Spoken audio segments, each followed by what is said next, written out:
Here's the shape I want to dimension. It's been constructed around the right plane and the front plane, equispaced. So let's go to the drawing so we can see what's going on. Here's the front view, here's the top view.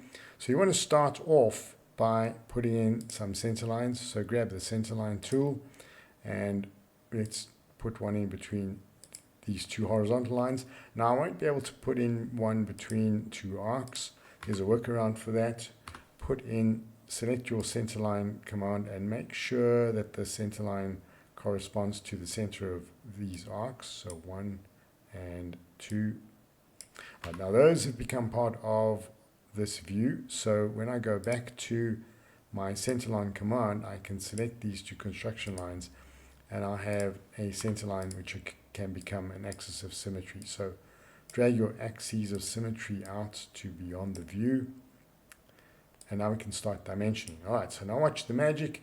I need a pitch diameter, which tells me what the position will be of each one of these holes. So go to center mark, make sure that it is on circular center mark and that radial line is not selected. And then the moment you select the third of these holes, Solidworks will automatically put in a pitch circle diameter and it'll aim the centers of the holes towards their origin. It's absolutely genius.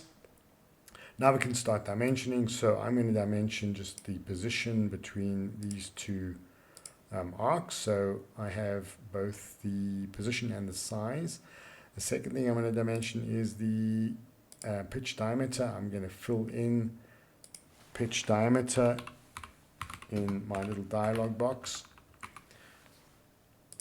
Right, so that indicates that you can use that diameter to locate these holes. And then in this one, I'm going to tell the viewer there are 6 holes and that they are equispaced.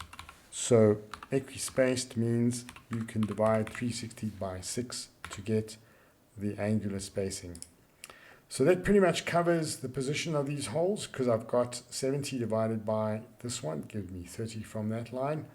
So let's just put in 1 or 2 other dimensions, either a radius for the end condition of that arc or the height of these two.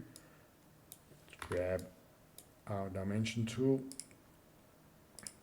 One of the two, not both, otherwise you are doubling up. And then one last thing is I can put an overall dimension by clicking on one of these arcs, holding the shift button down, hovering over the other one, wait till it gets to the right kind of dimension you want and drag it out and you're done.